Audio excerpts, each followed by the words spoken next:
Olá, turma! O tema da nossa aula de hoje é Marcos do Desenvolvimento Infantil. Essa aula não pretende esgotar esse assunto a respeito do desenvolvimento infantil e todos os aspectos aí envolvidos nesse processo, mas sim mencionar alguns dos aspectos mais relevantes do desenvolvimento da criança pequena. Eu me refiro à criança até os 3 anos de idade em especial. Essa etapa do desenvolvimento precisa encontrar na literatura como sendo a primeira infância ou a primeiríssima infância, em alguns textos também, tá? Então esse é o nosso enfoque da aula de hoje, com relação também aos aspectos psicológicos, né? E ao cuidado satisfatório necessário e importante nessa etapa do desenvolvimento, certo?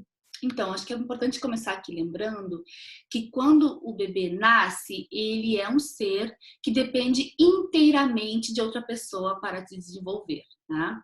Essa outra pessoa é um adulto amadurecido já, né? E, portanto, é um adulto capacitado para esse cuidado. Não é qualquer adulto, acho que a gente tem que falar um pouquinho disso.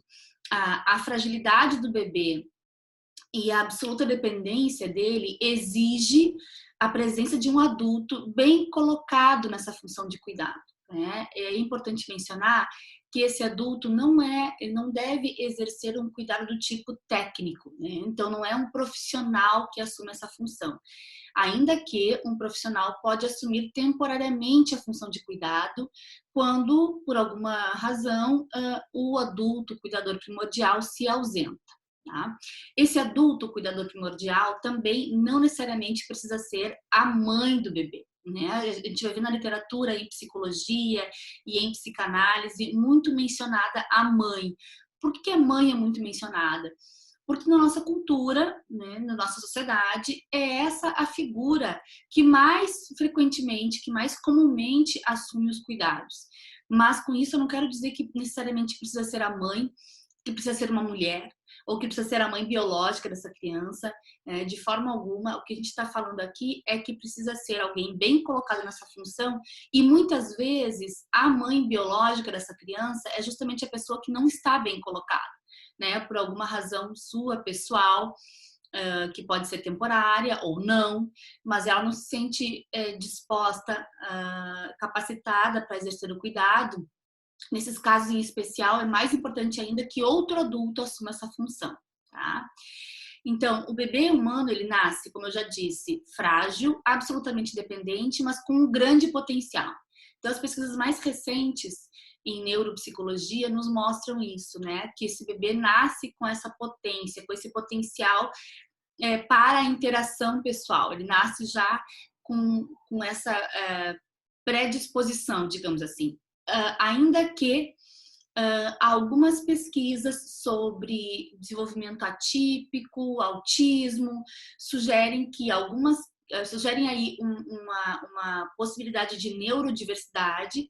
Isso quer dizer que alguns bebês talvez nasceriam não tão aptos à interação quanto outros, tá? E daí nós teríamos aí um progresso para o autismo. A ideia de que, por exemplo, o autismo ou outras possibilidades de risco ao desenvolvimento da criança derivam de um cuidado não satisfatório exclusivamente, essas ideias já não têm mais força na psicologia nem na psicanálise, né? Então a gente já considera que esses bebês eles contribuem para o desenvolvimento atípico ou desenvolvimento de risco, né? Então a gente precisa levar em consideração o quanto que o bebê contribui, colabora para o desenvolvimento de algum quadro aí que diverge da maioria, tá?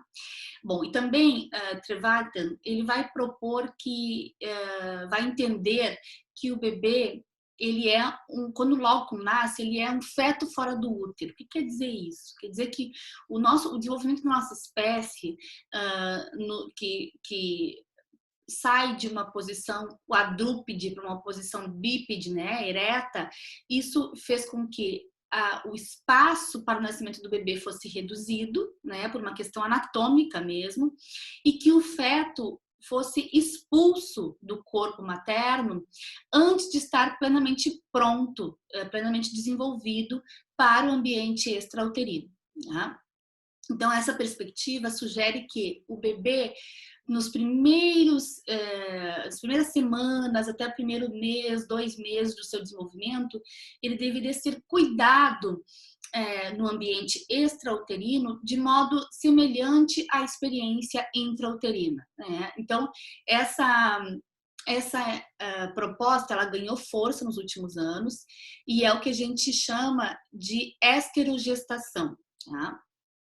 A esterogestação, ela é uma proposta de cuidado que inclui a ampliação do colo, do contato pele a pele, do toque ao bebê recém-nascido, a permissão para que o bebê utilize a sucção não só como forma de nutrição, e isso é importante porque a gente associa muito a sucção no peito materno como uma forma de nutrir a criança, de alimentar a criança, e a verdade é que não se restringe a isso.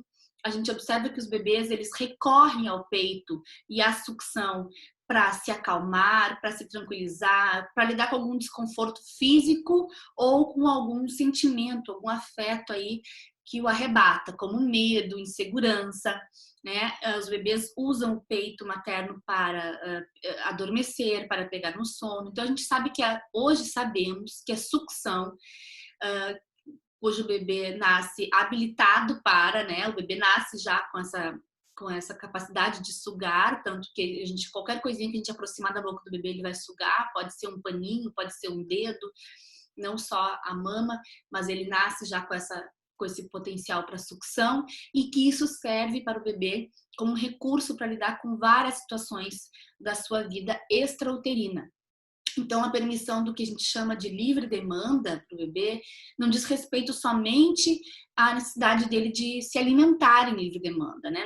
Não diz respeito, porque quando o bebê ele, intraútero, ele recebe alimento durante todo o tempo. Não há nenhum tipo de regulação, né? Pelo relógio, enfim, o bebê está completamente alheio a esse tempo cronológico que é o nosso tempo. Então, quando a gente permite que o bebê mame em livre demanda, a gente está proporcionando para ele uma certa ampliação da experiência que ele tinha intraútero, né? Então ele permanece recebendo esse alimento continuamente, quer dizer, ou não continuamente, mas sempre que necessário, sem que seja regulado pelo relógio,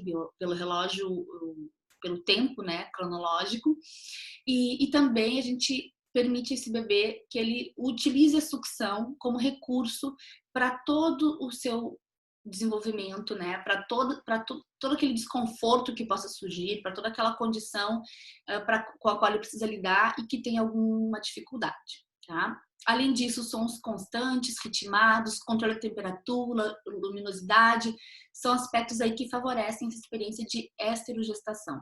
A gente naturalmente tende a fazer isso com o bebê. A gente não sai para um ambiente muito iluminado sem cobrir o rostinho, né? Quando o bebê é bem pequeno. A gente não leva o bebê para um lugar, uma festa onde o som esteja muito alto. De modo geral, a gente já tem esses cuidados naturalmente. Mas é bom lembrar que aí a gente está também ampliando essa experiência intraútero, permitindo que o bebê seja gradativamente apresentado para o mundo extraútero, né? Esse é o ponto, que a experiência seja gradativa, né?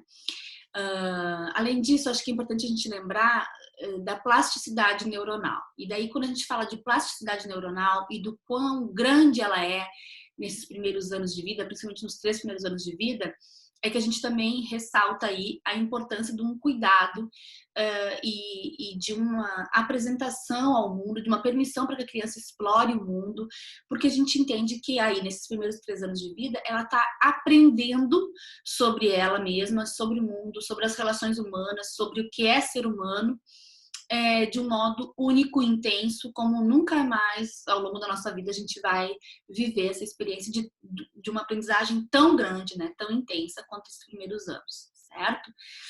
Então, os primeiros anos da criança são essenciais para o desenvolvimento físico, emocional, cognitivo e cultural, certo?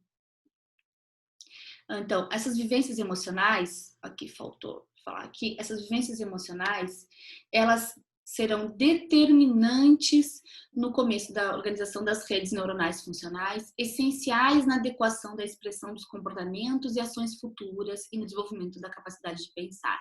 Vocês vão ver que aqui o tempo todo eu estou falando sobre desenvolvimento neurológico, estou falando sobre o cérebro da criança e estou falando concomitantemente sobre aspectos emocionais, afetivos e psicológicos de um modo geral.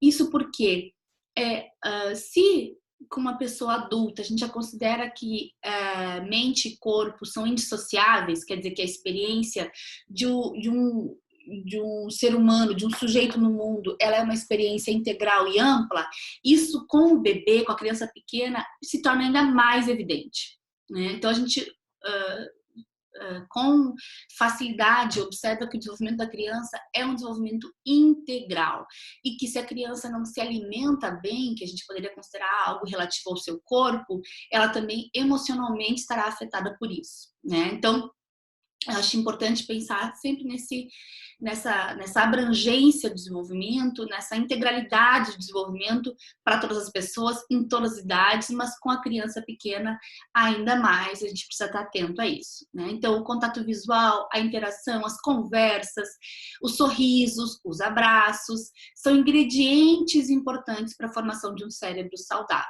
né? E, então, esse intercâmbio entre o bebê e o seu cuidador determina as modificações neurobiológicas para ambos, especialmente para a criança, criando alicerces para as aquisições funcionais. Quando a gente fala que essa modificação neurobiológica ocorre para ambos, isso eu acho muito importante, porque quando a gente fala em processos de parentalização e cuidado ao bebê, a gente sempre acaba focando, né, com frequência, o bebê, o seu desenvolvimento, as suas necessidades. Mas a verdade é que quando um homem, uma mulher, na função parental, assume esse cuidado, de modo que ele próprio considera que é satisfatório, ele também sente que ele está sendo um bom pai, uma boa mãe para essa criança. Isso tem um impacto afetivo, emocional, muito importante para o adulto cuidador, né? Ele sentir que ele é competente, ele sentir que ele é capaz, ele sentir que ele está fazendo o melhor para a sua criança, não tem como repercussão somente o bom desenvolvimento da criança, mas também o seu próprio senso de autoeficácia, a sua própria condição humana e sua potência aí também é reafirmada por esse cuidado satisfatório. A respeito disso, também vale a pena assistir a série O Bebê em Foco, na Netflix. Ali eles falam no primeiro episódio, já demonstram várias pesquisas que mostram o quanto o nascimento de um bebê e essa devoção ao cuidado afeta o cuidador do ponto de vista psicológico, emocional e também do ponto de vista fisiológico. Vale a pena assistir, né? Então, para adquirir uma estrutura consistente, as conexões sinápticas dependerão da qualidade e principalmente da persistência da sucessão desses estímulos. Daí tem outro ponto que é super importante, que a gente escuta muito se falar, de que o que importa é a qualidade e não a quantidade, né, de tempo com a criança. O que importa é a qualidade e não a quantidade. Gente, sobre isso, assim, não dá para descartar a importância da quantidade de tempo com uma criança, tá?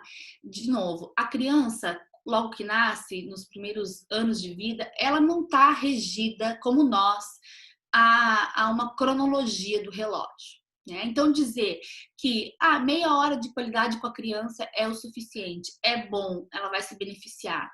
Gente, meia hora é pouco para uma criança pequena, né? Ela não vai sentir que aquele tempo foi suficiente de interação com o seu adulto, né? Com o adulto que cuida dela. Então, assim, é muito importante, quanto menor a criança, mais nós precisamos aliar quantidade e qualidade, tá? Então, a gente precisa dedicar, sim, um tempo para a criança, para cuidar dela, para conhecer ela, para ouvi-la, para ampliar aí esse contato com a criança, porque ela precisa, como está escrito aqui, de uma persistência e sucessão desses estímulos. E daí também é importante colocar aqui, quando a gente fala de um cuidado suficientemente bom, que é uma posição winnicottiana, é o Winnicott que fala sobre essa questão de ser um cuidado suficientemente bom, alertar para o fato de que esse cuidado não precisa ser perfeito, não é um cuidado que não falha, é um cuidado que predominantemente é satisfatório. Né? Então, o que é o satisfatório? Então, eu quero dizer assim, é uma pessoa que está ali atenta ao bebê, preocupada com o bebê, sentindo-se responsável pelo bebê, né? E, portanto, está com essa disposição de toda a sua experiência humana para o encontro com o bebê, para fazer a leitura do que o bebê precisa, porque o bebê, assim, inicialmente, ele precisa ser lido por um adulto. Né? É um adulto que dá sentido, que atribui sentido àquela experiência do bebê. É um adulto que diz que isso que o bebê está sentindo, que ele está vivendo aí é fome, é sono, é frio, né? Então, essa leitura, ela é necessária e ela pode ser feita por um adulto que está ali com essa disposição, que está entregue a esse cuidado.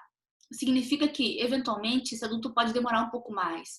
Eventualmente, esse adulto pode errar na leitura, né? Ele pode supor que é uma coisa quando é outra. Eventualmente, esse adulto pode estar muito cansado, pode estar irritado, pode se desgastar na relação desse cuidado. Pode até dizer alguma palavra para o bebê que não é uma palavra bonita, mas que não significa aquilo que ele sente pelo bebê o tempo, na maior parte do tempo. Tá? Então, um cuidado suficientemente bom é um cuidado que inclui as falhas. Aliás, quando o adulto cuidador falha, ele vai também comunicando para o bebê, vai mostrando para o bebê que esse bebê não está sendo cuidado por uma máquina. Ele está sendo cuidado por um humano.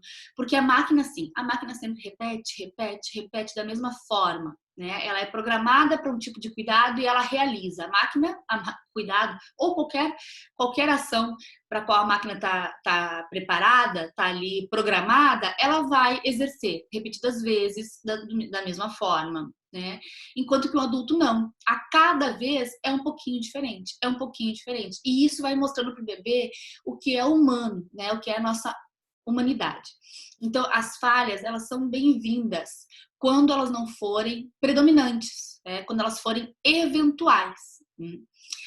Então, porque elas apresentam a humanidade para o bebê, apresentam o que é o ser humano, e ser humano é falhar eventualmente, certo? Que mais? Então, há uma aposta dos pais a respeito do psiquismo pressuposto, né? Então, isso é importante aí.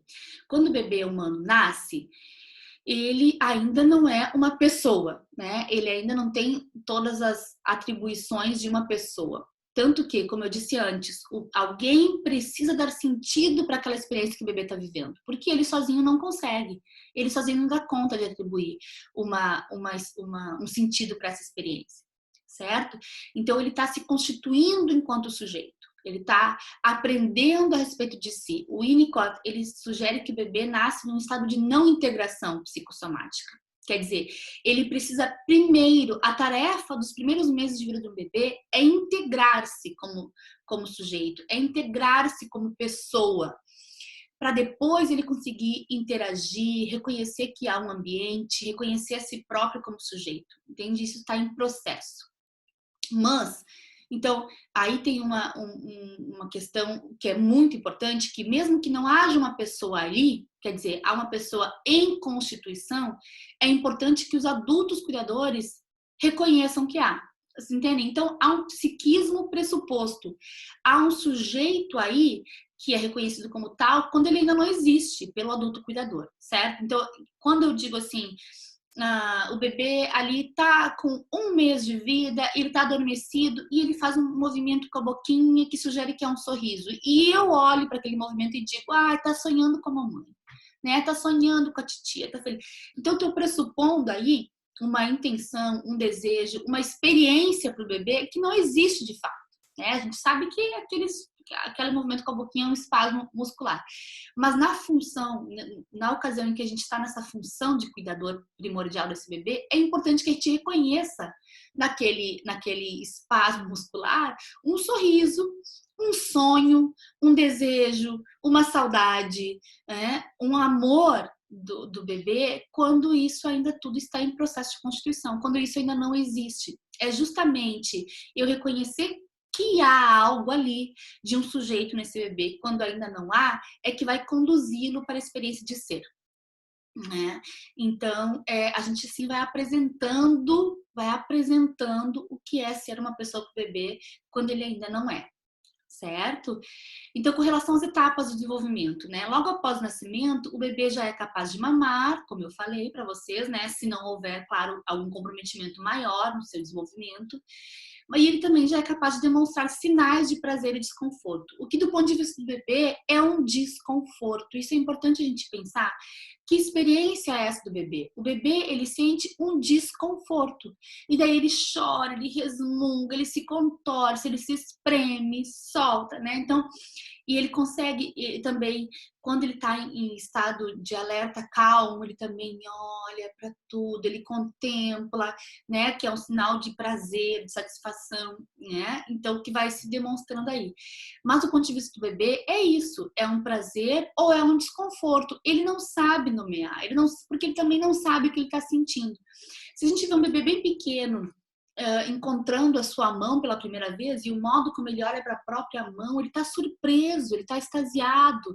Nitidamente a gente percebe que ele não reconhece aquilo que ele está vendo como parte do seu próprio corpo, né? Porque isso está em processo de integração. Tanto quando a gente pega um bebezinho, tá trocando a fralda, tá cuidando, a gente dá uma mordiscada no pé, ele faz assim, ele se assusta.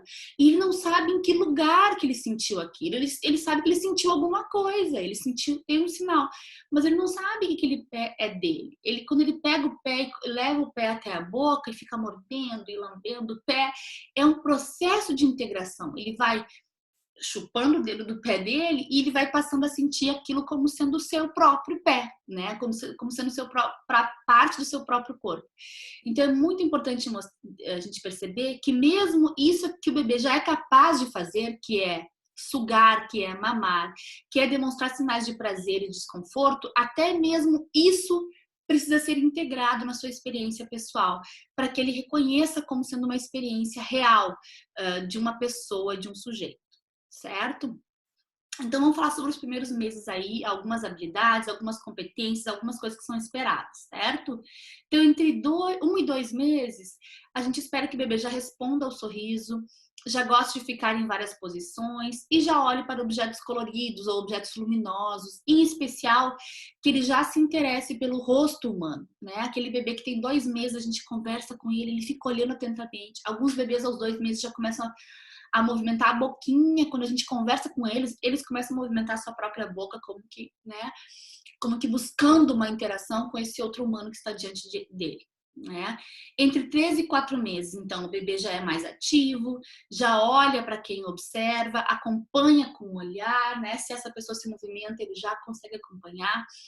Quando colocado de bruços, ele levanta a cabeça e os ombros como forma de se proteger de um sufocamento, que isso não deve ser feito muitas vezes, nem por muito tempo, né? Então ainda é um bebê que precisa de muita atenção, porque ele ainda pode se sufocar, não tem condições ainda de tirar um travesseiro que vai por cima dele, um lençol, um edredom, então a gente precisa estar muito atento a esse aspecto aí. E o bebê já com 4 meses, ele já pode brincar de rolar, né? Vai para um lado, vai para o outro. É justamente aquele período em que fica muito perigoso deixar o bebê sozinho em cima de um trocador ou em cima de uma cama, ali próximo da beira. Ele pode lateralizar, ele pode rolar um pouquinho para o lado e cair. Né? Então, se o bebê entre 1 e 2 meses a gente deixa no trocador, ele fica ali paradinho, quando ele chega próximo dos 4 meses, o risco dele lateralizar e rolar é um risco bem maior. Tá? Entre 5 e 6 meses, então, ele já vira a cabeça na direção da voz, né? Ele já é capaz de para um lado, para o outro, de onde vem o som, principalmente a voz humana. Né? Ele já rola, ele já senta com apoio, né? Até o 6º mês a gente sempre sugere que ele coloque umas almofadinhas em torno do bebê, porque ele pode cair. Né? E ele já começa então a levar o pezinho pela boca, e daí olha o quanto isso colabora para aquilo que eu disse antes, que é a integração psicossomática, né? Então, aquela parte mais distante dessa região céfalo, do pescoço, da cabeça, que é o pé que está lá longe, ele leva para a boca e ele já começa a reconhecer como sendo parte do seu corpo. Entre 7 e 9 meses, então, ele tende a gostar de brincar com seus familiares, ele já fica sentadinho sem apoio. Então, entre 7 e 9 meses. Tem criança que vai ficar sentada sem apoio do 6º para o 7º mês. Tem criança que vai ser no 8º mês que vai sentar sem apoio, né? Ela pode começar a engatinhar, algumas crianças não engatinham, mas aquelas que engatinham já podem começar nessa etapa e começa a estranhar as pessoas de fora do seu convívio diário. E esse é um ponto muito importante, né? Os familiares tendem a estranhar. Ai, mas ele ia com todo mundo, ele era muito bonzinho e agora, quando chega alguém que ele não conhece, ele chora e ele se desespera. Gente, isso é muito bom, né? Isso é muito positivo. Quando algum pai ou uma mãe se desculpar, ai, desculpa, ele tá assim agora, né? Tá estranhando, tá chorando. Ele não era assim. Avisem esse pai, essa mãe que não são necessárias desculpas, né? Que tá tudo bem, que é ótimo, que é maravilhoso que essa criança estranhe. Esse estranhamento, ele pode não só se demonstrar através do choro, né? Pode ser por meio de uma recusa, de um olha assim para o lado, ou quando chega alguém estranho, a criança segura um pouco mais forte na sua mãe, no seu pai. Então, ela demonstra de alguma forma. É muito importante que a criança apresente esse sinal, que ela demonstre que ela estranhou, que ela mude. Ela tá de um jeito sozinha ali com o seu pai, com a sua mãe. Chega alguém estranho, ela muda o comportamento. Ela pode chorar, ela pode recusar o olhar, ela pode se segurar mais firme, mas ela mostra assim, opa, essa pessoa aqui não é do meu convívio, né? Então, o que é isso? O que isso nos mostra? Que a criança já tem ampliado o seu contato com a realidade externa.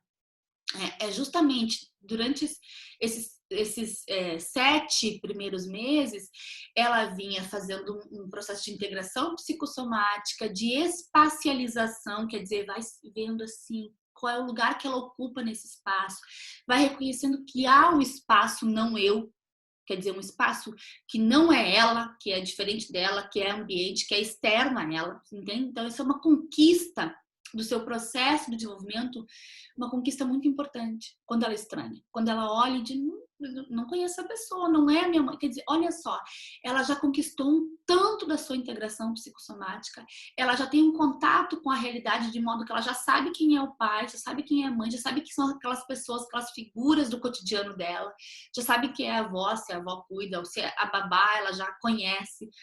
Então, e aí chega alguém de fora, ela, mas esse aqui eu não conheço. Isso é uma conquista muito importante do desenvolvimento. Então, cabe a nós, né, aos profissionais da saúde, tranquilizar pais e mães a respeito disso e dizer que, bom, é ótimo que a tua criança esteja estranhando, é ótimo que ela não queira vir comigo, tá tudo bem, né, tá excelente, certo?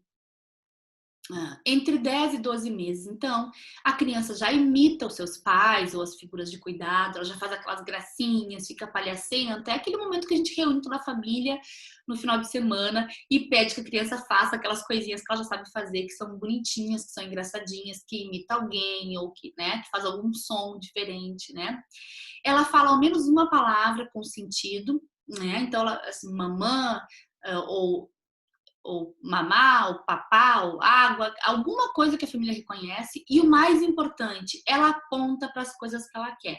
E daí a gente observa que a criança tem uma intenção comunicativa, né? Então, muito mais do que um repertório de palavras que a criança saiba fazer, é importante que a gente observe que ela tenha uma intenção comunicativa nessa etapa, né? Quer dizer, passa um avião, o avião, o barulho, então assim, ela não precisa dizer barulho, não precisa dizer avião, mas ela quer compartilhar contigo uma experiência que ela teve, algo que ela viu, né, alguma coisa que ela, algum brinquedo que ela tá brincando, ela entrega. Então assim, a gente nessa etapa de desenvolvimento a gente observa muito a intenção que a criança tem de comunicar e não a sua comunicação efetivamente.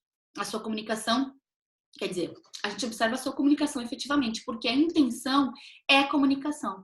Eu quero dizer que a gente não pode pensar na comunicação como algo restrito a palavras que a criança diz. Comunicar não é dizer palavras. Palavras, um papagaio também profere, né? Então, o que a gente quer é que a criança tenha a intenção de se comunicar. A gente considera aí a comunicação como algo mais abrangente, tá? Então, ela já pode comer também as comidas que os adultos da casa comem, né? Entre ali perto de 1 ano de idade, ela já... Bom, daí a introdução alimentar, ela foi acontecendo ali desde dos 6 meses, 6 meses e meio, 7 meses, né? É importante que a introdução alimentar, que significa que a criança passe a se alimentar com outros alimentos que não só o leite materno ou o leite da mamadeira. É importante que isso ocorra quando a criança já tem um controle do seu pescoço, ela já consegue, né, ficar sentadinha assim, controlando. Por isso também nos sugere que ela já tem condições de deglutir alimentos pastosos, alimentos semissólidos, né? Então, esse é o parâmetro para iniciar a introdução alimentar da criança. E aí, perto de 1 ano de idade, ela já pode comer o que a família come. E daí depende, claro, do método que a família escolheu para fazer a introdução alimentar. Se foi BLW, se a criança come já com pedaços maiores, pega com sua própria mão, com mais autonomia, ou se a criança está comendo mais papinha, mas ela já tem condições de, por exemplo, pegar uma colher, levar até a boca. Ela vai errar, ela vai se sujar, mas a verdade é que quanto mais autonomia ela tiver nessa etapa de desenvolvimento, também mais cedo ela vai sustentar uma autonomia integral com relação à sua alimentação e tende também a se alimentar melhor. Por quê? Porque ela interage com os alimentos com todo o seu corpo. Lembre que a criança tem um processo de integração psicossomática. O bebê está se integrando psicossomaticamente. Então, quer dizer, ele ainda não está plenamente integrado. Se ele puder pegar o alimento com a sua própria mão, cheirar o alimento, sentir a textura, levar até a sua própria boca, fazer a mastigação com mais autonomia, isso tudo colabora para esse processo de integração psicossomática, para a experiência alimentar do bebê e para que também ele tenha gosto pela alimentação, que é uma das coisas que a gente, né, também deseja sobre o bebê. Tá? Então o bebê também já engatinha ou caminha já com algum apoio, né? Se escorando aí nos sofás, nas mesas, certo? E daí, para finalizar essa primeira etapa aí do primeiro ano de vida, eu achei importante trazer os organizadores psíquicos propostos pelo Spitz, né? Spitz é um psicanalista que escreveu na década de 60, mas que as suas contribuições ainda são muito relevantes, né? O que ele diz? Que esses organizadores psíquicos representam sinais e indicadores de que o bebê atingiu determinado grau de organização interna. Então ele fala especialmente de 3, né? Que é a manifestação do sorriso social entre 2 e 3 meses. Então, bem pequenininho o bebê, a gente já, primeiro, ele faz aqueles espasmos musculares, né? Que é aquele sorriso a qualquer momento, adormecido ou, né, ou acordadinho, mas que não é endereçado a alguém. É um sorriso fora de hora, digamos assim. Mas é justo, por isso que eu falei antes, é importante que a gente reconheça uma intenção no bebê, mesmo que não haja ainda. É um espasmo muscular? Sim. Mas se quando ele faz aquele movimento com a boquinha, eu olho para ele e digo, meu amor, você está sorrindo para a mamãe, olha aqui, que coisa mais linda, né? A mamãe está aqui e a mamãe também devolve esse sorriso, o bebê ele vai aprendendo que aquele movimento que ele fez com a boquinha é uma forma de comunicação. Quer dizer, que aquilo deixa aquele cuidador, aquela cuidadora, se é a sua mãe, feliz, a mãe responde com alegria. E ele vai aprendendo a se comunicar assim. Até que com 2 ou 3 meses, ele já sorri com essa intenção, com a intenção de receber como resposta aquela reação da sua mãe. Então, esse é o sorriso social, é aquele sorriso que já vem com a intenção de ter aquela mesma resposta.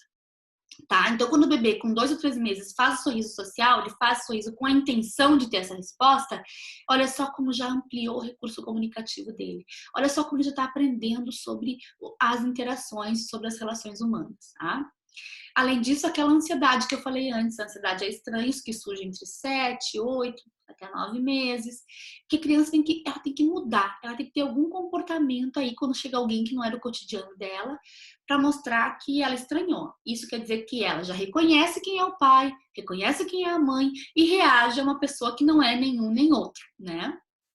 E a aquisição do não. Então, também aí, por volta de 1 ano de idade, entre 11 e 13 meses, a criança adquire o não. E isso também, além de ser um recurso de linguagem importante, que ela diz, né, não, quando ela não quer alguma coisa, às vezes o não aparece aí com uma reprodução, com uma imitação, que também é algo bem típico dessa etapa do desenvolvimento. Mas, por exemplo, assim, né, a cuidadora diz para ela, toda vez que ela chega perto da tomada, diz não. Não, não pode encostar aí. Machuca, faz dodói. Não, não pode, não pode. Quando ela tem perto de 1 ano de idade, ela vai até a tomada, chega perto e diz não. Nhana quer dizer, tá imitando um adulto, né? Mas ela tá aprendendo sobre as relações humanas e ela tá se diferenciando também desse adulto. Ela tá dizendo não. E é também por isso que nessa etapa, e até os 2 anos de idade, muito comumente, a criança diz muito não. Muito não. Inclusive quando ela gostaria de dizer sim. Né? Ali por volta de 1 ano e meio, 2 anos, a criança diz tanto não que é não, é eu. Esse não a gente pode entender como que é eu diferente. Eu diferente. Quando ela diz não para ti, ela tá querendo dizer eu diferente, né? Filho, quer comer uma banana? Não. Eu diferente, né? Tu quer que eu coma uma banana? Eu não. Eu diferente. Olha o quanto isso diz de um processo de integração, de um processo de personificação. Quer dizer, eu não, né? Ele se diferencia.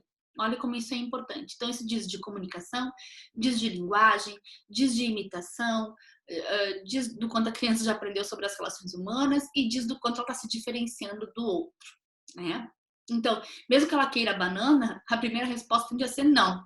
Não quer, porque ela primeiro se diferencia, né? Eu não, você sim, eu não.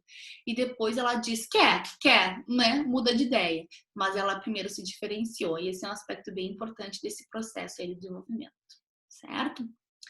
Passando de 1 ano de idade, então, entre 13 e 18 meses, ela está cada vez mais independente, quer comer sozinha, já se reconhece no espelho. Se a gente tem alguma dúvida com relação a isso, a gente pode fazer uma marquinha no nariz da criança, por exemplo, né? Pintar com uma tinta guache, uma pontinha assim no nariz. Se ela se olha no espelho, coloca ela diante do espelho com um borrãozinho na ponta do nariz. Se ela se olha e ela se diverte olhando para aquela criança, possivelmente ela ainda não se reconheceu.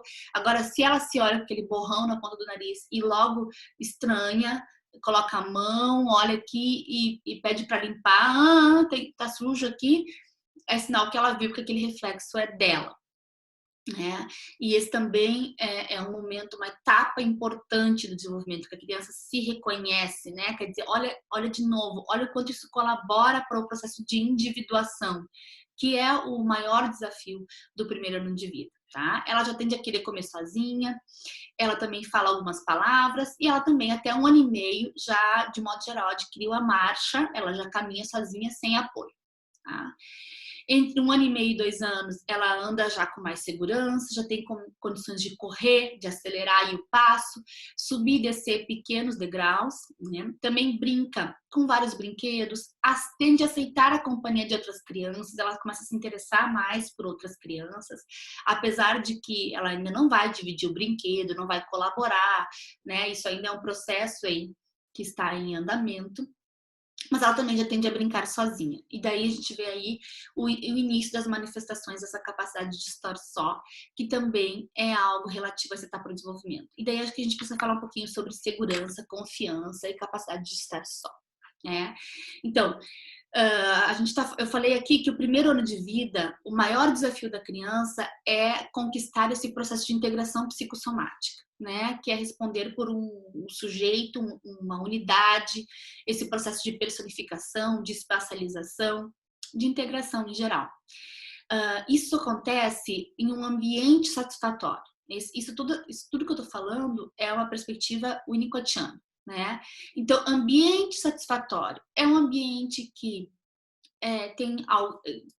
tem alguém aí que está entregue, que está devotada à função de cuidado. Né? Então, a pessoa que está aí, ela é vista como um ambiente, é uma pessoa ambiente, na verdade. Ou as pessoas são pessoas ambientes. E uma das características de um ambiente satisfatório é que ele seja um tanto monótono e previsível. Por quê? Porque a monotonia e a previsibilidade são aspectos importantes. Porque a criança também precisa confiar.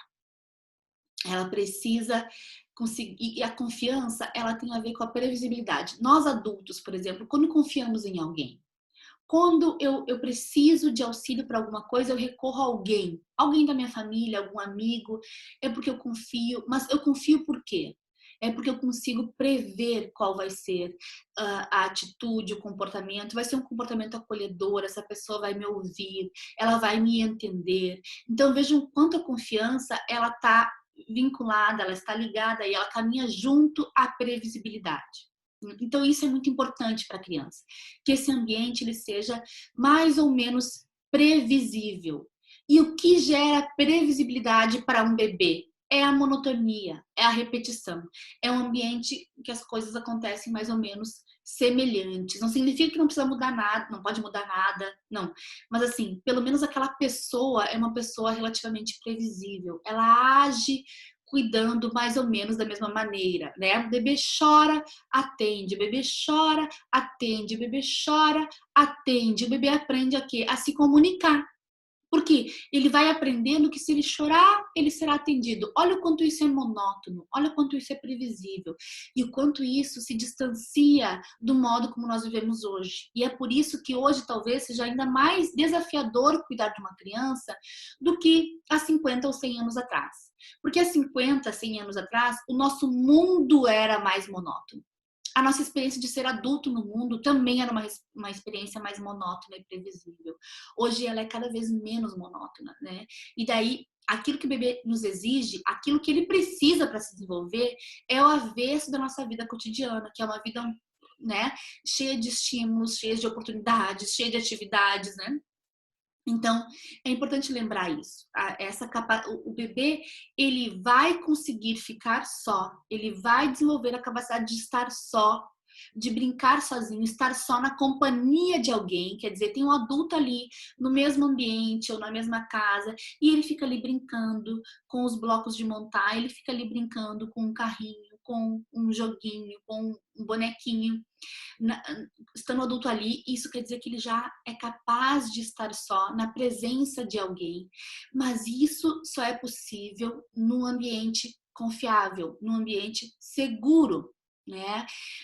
O Winnicott, ele diz que a capacidade de estar só, ela se refere a poder se despedaçar, né? A poder fazer um retorno a essa experiência de não integração. Quer dizer, então, vejam bem, a capacidade de estar só, ela é uma capacidade que ela é posterior ao processo de integração.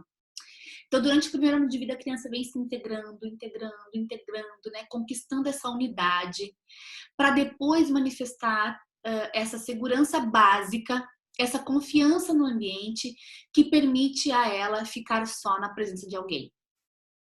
É uma conquista posterior.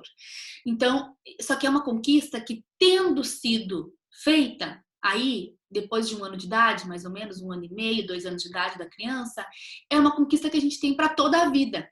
E é uma conquista muito importante, porque quando nós somos jovens, adultos ou idosos, significa que a gente vai ser capaz de estar conosco, de estar na sua própria companhia e estar bem, e estar confortável, e estar sentindo que tá tudo bem, que eu confio e que é seguro estar só, né? Então, a capacidade de estar só, ela se refere a uma capacidade que depois ela vai se manifestar em vários momentos da nossa vida e que ela vai ser importante quando, por exemplo, nós estivermos na companhia de alguém, mas fazendo uma leitura, mas em silêncio, mas usufruindo da nossa própria companhia, mesmo que na presença de alguém. A gente vai poder suportar alguns silêncios, nosso silêncio e o silêncio do outro também, que está na nossa presença. E isso, então vejam como essa aquisição é uma aquisição precoce. Ela se revela aí quando a criança ainda não completou 2 anos de idade, ela já vai se revelando. E claro que, não tendo sido conquistada essa capacidade, isso a gente pode reparar ao longo da vida. Mas é importante que a gente saiba que ela é própria dessa etapa do desenvolvimento e que ela depende de um ambiente seguro, de um ambiente confortável, seguro e previsível, né, para o bebê. Eu acho importante, para mim, eu faço uma analogia com o deitar na rede. Né? Quando a gente deita numa rede e usufrui daquela experiência, né, de estar ali, estar entregue, estar relaxado naquele ambiente, a gente está manifestando a nossa capacidade de estar só. Mas a gente só deita numa rede quando ela está bem segura, ela tem que estar com as 2 pontas firmes, né? Então é disso que eu falo, deitar numa rede com segurança, né? Quer dizer, essa amarração nos 2 extremos da rede corresponde ao que acontece na nossa vida nesses primeiros 2 anos de vida, principalmente. E daí a gente amarrou bem a rede. E daí, ao longo de toda a vida, a gente tem essa rede amarrada para deitar, quando a gente precisar, quando for importante. Tá? Que mais, então? Entre 2 e 3 anos aí, a criança já demonstra seus afetos, mas ela pode não conseguir nomeá-los, como a alegria, né, a tristeza ou a raiva. E é muito importante que a gente pense nisso. A criança, primeiro, que ela não modula os seus afetos tanto quanto um adulto, né? Adultos também não modulam muito seus afetos, mas a criança menos ainda. Isso é mais desafiador para ela, né? E ela também não consegue nomear muitos deles. Assim como quando a gente dizia lá pro bebê, ai, tá chorando, ele tá com 4 meses, tá chorando, ai, tá cocô, vamos tirar a fralda, vai ficar tudo bem, olha aqui, tá com fome, vem aqui, vamos mamar. Para criança de 2, 3 anos, quando ela se joga no chão, quando ela grita, quando ela esperneia, também cabe a nós dizer, olha, realmente isso que te aconteceu foi muito triste, né? Eu imagino que tu está triste agora. Eu entendo que tu queria ficar mais tempo aqui na pracinha. Eu entendo que tu está com raiva de mim, porque a gente tem que voltar para casa, né? Não significa, claro, ser permissivo. Nós vamos ter outra aula sobre práticas educativas parentais. Não significa permitir à criança tudo, mas significa ir nomeando os afetos para que ela comece a entendê-los também, tais como eles de fato são. Então, ela também gosta de ouvir histórias, faz muitas perguntas, né? A criança, até os 5 anos, ela é uma criança muito perguntadeira, porque ela está querendo descobrir tudo sobre o mundo, né? Ela tem real interesse em expandir o seu conhecimento. Na aula sobre práticas educativas, a gente vai falar sobre isso. Muitas vezes, aquilo que a gente considera um mau comportamento, na verdade, é só uma necessidade de exploração da criança com relação ao mundo. Ela também diz o seu nome e ela nomeia os objetos como sendo seus, né? Então ela tem de dizer né, a Cristina quer, né? E meu, é meu. Ela fala muito, né? Meu. Ela vai pegando os objetos e dizendo meu, né? Que também diz esse processo de individuação e separação, né? Assim como não, eu não, ela diz meu, né? São duas formas de comunicar, de externalizar esse processo de individuação e separação que está acontecendo. Entre 13 e 4 anos, ela quer aprender sobre tudo, gosta de brincar com outras crianças, ela vai se tornando cada vez mais cooperativa, imita situações do seu cotidiano, conquista maior autonomia. Nessa idade, ela já pode ir ao banheiro sozinha, fazer xixi, ela já, né? Não significa que algumas crianças não vão pedir ajuda, ela pode pedir ajuda sim, mas ela já é capaz de fazer isso sozinha, né? Sempre sendo supervisionada, claro, porque é uma situação que pode ser arriscada. Ela também imita situações do cotidiano, ela já pode se vestir sozinha, mas com auxílio, né? Sempre com supervisão e auxílio, mas ela já tem condições de ir colocando as perninhas dentro da bermudinha, ela já tem alguma coordenação motora que permite isso. E ela permanece a necessidade aí de sentir-se útil. E isso é um aspecto muito importante do desenvolvimento durante toda a primeira infância. Sentir-se útil, né? Montessori dizia, né, não faça por uma criança aquilo que ela é capaz de fazer sozinha. Então, permitir que a criança faça aquilo que ela já é capaz de fazer e nos ajude naquilo que ela se dispõe a ajudar. A criança, nessa idade, ela já pode subir numa cadeira com segurança, ela já pode ajudar a lavar a louça com segurança, né, a louça de plástico, uma louça aí que não vai ferir, não vai machucar. Ela já pode ajudar a fazer algumas coisas de comida. Ela pode plantar uma plantinha junto à família. É uma criança com até os 5, 6 anos, ela é uma criança que ela gosta, se a gente diz assim, ó, joga isso aqui no lixo para mim, por favor, ela faz isso com gosto, porque ela sente que ela tem um lugar na família, que ela tem uma posição, que ela é importante, que ela é útil. Né? Então esse é um aspecto que a gente precisa valorizar. Muitas vezes a criança está irritada, está chorosa, e quando a gente inclui ela numa rotina familiar e que ela sente que ela é útil, que ela colabora, que ela contribui, que ela é importante, ela fica menos irritada, né? Porque ela encontra um lugar para ela. Vejam que esse processo de separação e individuação, ela está se individualizando, ela vai se afastando das figuras de cuidado, mas isso gera alguma ansiedade.